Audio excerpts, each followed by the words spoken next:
The Iowa Hawkeyes fall in Columbus. Final score 35-7. I am Corey Bradley, your host here. Iowa postgame with Coach Don Patterson, and I'm pleased to be joined right off the bat, right from the get-go this evening, with Mr. and Coach Don Patterson himself.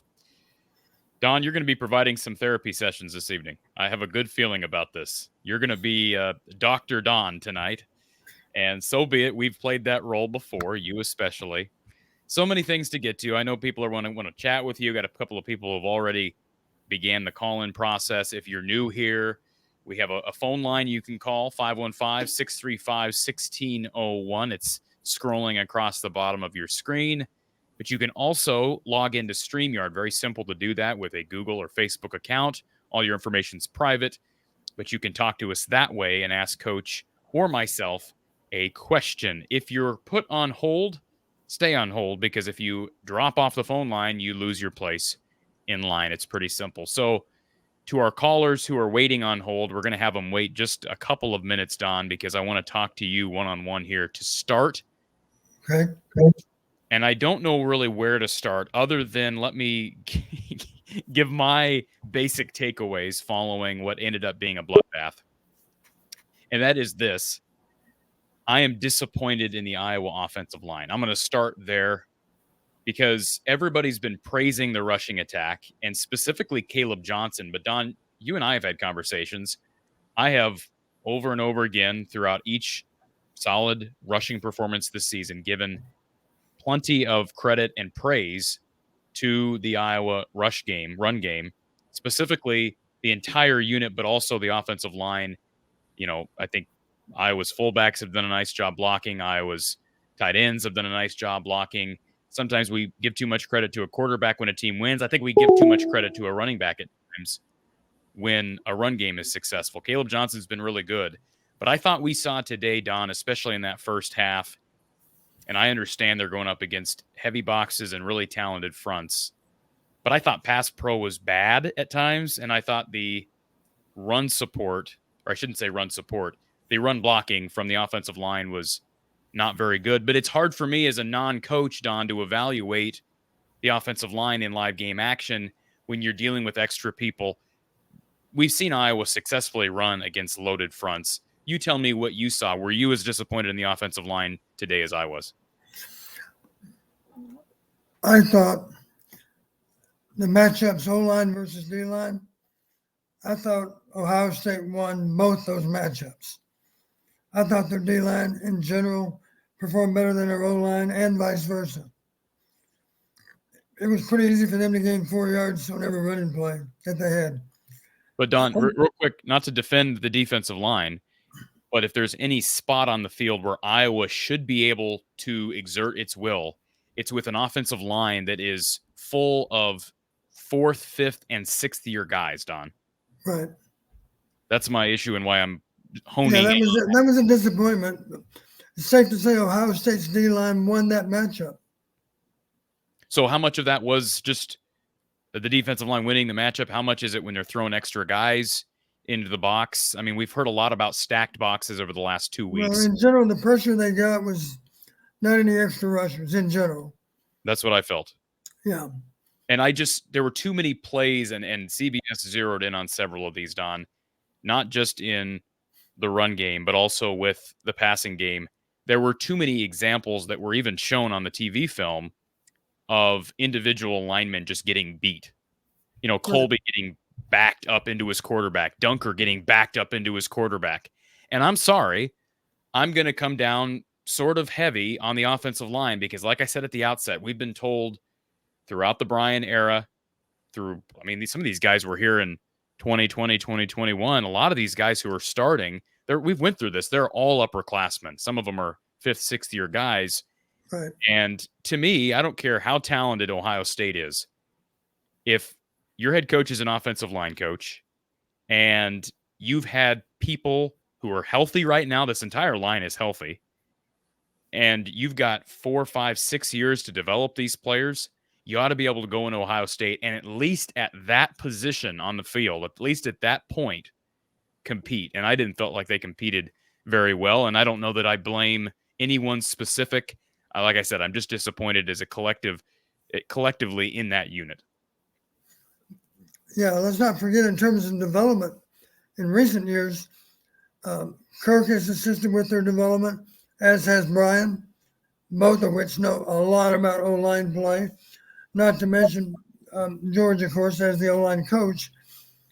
So at this point in their careers, they should be playing well. And maybe I underestimated Ohio State's D-line. I think they're a little better than what I thought. But the bottom line is they won the battle up front. We didn't win it. If you don't believe it, just think about how many yards Kaleb had after 3 quarters. He didn't have a lot of running room, and a lot of the yards came kind of late. There was a nice run in the third quarter. The only reason it was a nice run is Kaleb didn't run through a tackle. It was a safety attempted a tackle, and Kaleb ran through him, and that was an explosive play, but there weren't enough of them, obviously. How would you rate Kaleb Johnson's performance today, given some of the struggles up front? I mean, is it hard to evaluate a guy at first glance as a running back in this situation? Well, there wasn't a lot of room to run. Near as I can tell, there wasn't much room to run. Very seldom did you say, oh my gosh, we got him into a one-on-one situation in the open field, and he got tackled. I do recall on that long run, he was in the open field, and it was Downs that bumped him out of bounds. And you could argue at that point in the game, why not try to put on your brakes and cut back against the grain? Because we needed a touchdown. We didn't just need another gain of 30 yards. We needed a touchdown. That's not really his style, though. To cut. That's not really his style to put his foot in the ground and then track back in. No, it's not. It's not. You're right. And for that matter, I made the same note about Weechin. Weechin had a punt return. It looked like it might go for a while, but as we've discussed, don't run out of bounds. It's okay to put on the brakes and try to cut back against the grain. That's what Tim DeWhite did. If Tim DeWhite can do it, then I think Caden can do it also. And it's things that Charlie Jones did, and I think Cooper DeJean did it. We saw Cooper DeJean do it against Minnesota, right? Yeah. On the play that so was that's called. The next step for Caden is to be able to stay on the field and challenge him even more downfield than what he already has. Can I ask a stupid question for a second? I don't think you ever ask a stupid question, but go ahead and try. Thank you. Why are we punting on 4th and 7 with under 4 minutes to go? Because we've raised the white flag. You've got a backup unit in there and a backup quarterback. Why not give them a chance to stay on the field? What's the point? I suppose you don't want to give up 42. Well, I think you know that doesn't hold water, but who cares? Who cares? And at that point, Ohio State... what I thought you were going to ask about is our fake punt. I thought you were going to ask about that. I'm sure you get to... We'll get to that, Don. We'll get to that. I think Kirk maybe isn't as much to blame as he's being made out to be with that, but it's still an example of an incredibly unfortunate blunder. You know what I equate it to? I equate it to 2014 when Kirk called a timeout right before the Iowa State kicker missed the potential game-winning field goal to ice him. And he comes back on the field and kicks the game winner because Kirk didn't know that he was going to miss the first one. And Kirk didn't know today that Hayden Large was going to push forward for the first down. And I saw former Iowa long snapper tweeted this out, Tyler Kluver, and it's consistent with everything I know to be the case as well. And I'm sure you'd agree, Don. You bring out something like that, and if the defense shows a good look, if they give you the right look, then you stay in the fake play call. And if not, then you either option out of it or you call a timeout. I guess what I would like to know, and this is probably something we'll ever get the answer out of Kirk on, but if Kirk didn't like the front that Ohio State showed on that play, Don, okay, so they called a timeout. Is there not an ability? I'd like to know about the helmet communication in a situation like that. There's no quarterback on the field, so does somebody have helmet communication with LeVar in that situation? I don't think so. I'd be surprised if they did. Why couldn't you? Who would it be? The punter? Someone, because in a situation like that, wouldn't you rather be able to tell him kill, kill, kill, and then he makes a call there without having to burn a timeout and You could have that plan in place long before the game. You can practice it that way. That's what you're saying. Just because you've heard me say, Corey, different, but still the same. You've heard me say exotics are good. And those people that say, well, the problem with exotics, you got to call them at the right time. My answer is no, you don't. If you guess wrong, you change the play.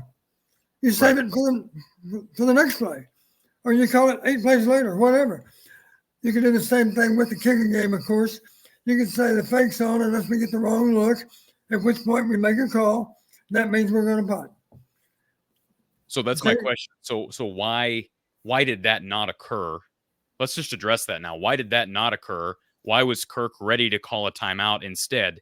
And you're running the risk of what happened. You're running the risk of having what happened happen, even if they hadn't made it. Like, because they ran it, now you're kind of done, right? You can't run it again, in a sense. Not like a normal exotic on offense that you might be able to run it again because you have a ton of opportunities. You're basically done for the game and maybe for the season. Not necessarily for the season, but possibly for the season, running that fake punt play again, correct? Well, you've shown it now, and certainly everybody on our schedule is going to practice for that look. So why wasn't there a situation? In that regard, we wasted the play. So why wasn't there something installed where someone else can audible out of that as opposed to the coach having to call a timeout? All I can think is they were very consistent maybe with their alignments. It was there. And as a result of that, it had been routinely there with the right kind of alignment. And maybe they crossed us up and gave us a different alignment. And we hadn't prepared for that, so we were in no position to kill the play from the field. The only way to kill the play was to burn the timeout. That's probably what happened. So let me ask you that: what was your reaction to that whole series of events, other than it was unfortunate for Iowa? I mean, are you blame Kirk in that situation? Can you really blame anybody? No, because let's back up. If we called the timeout and we ran for 40 yards, people would have really been saying, why'd you call the timeout? Let's not forget, we needed one, we gained 1.5 yards. We didn't gain much more than the first down. Yeah, and it wasn't like it was an easy game. I mean, he had to extend himself for that first down, and he did get it clearly. Right, but not by much. Right. And in that regard, let's not forget that the score at the time was 7-0. We had us a good football game, right? At that point. Yeah. Must have been probably early second quarter based on my notes. Yeah, I believe you're correct. Yes, yeah. Early second quarter. Yeah, it was just unfortunate, but I certainly understood. We were in the game as we wanted to be. I made comments during the week. Let's keep it a one-score game, ideally for a long, long, long time, and let's find a way to win it in the fourth quarter. Well, it was a one-score game. Frankly, if you'd have said to Kirk or any other Iowa fan, hey, what about 7-0 at the half? Would you take that? And the answer would be not yes, but hell yes. Right? Yeah, but is it fair to say that I don't know that you can equate 7-0 with 21-14? Isn't there something almost psychological about, okay, we're within a score, but we can't score ourselves? Well, that's not for Well, you're right about one thing. We didn't have a lot of offense in the first half. But we had 18 rushing yards in the half. Total offense in the half. 30 plays. This is not official. I don't know what the play-by-play shows, but 30 plays, 90 yards. 90 yards offense. So in a sense, like, it was 7-0 at halftime, and I agree with you. I felt like, hey, they're in this game right now. But at the same time, the fact that they hadn't sniffed the end zone, it was like, man, how are they going to get there? In my mind. And so I don't know if the players are thinking anything close to that, but I'm just thinking they're still a long ways off because they haven't sniffed the red zone yet. Not just the end zone, the red zone. Let's not forget, number 2 is a game breaker if we can get him in the open field. But boy, there were no holes in that first half for him. And the sad aspect of our game right now is he's the only guy that has great potential to give us explosive plays. We can't point to anyone else and say, there's a guy that's a true game breaker. Right now, he's the only one that's proven to be so.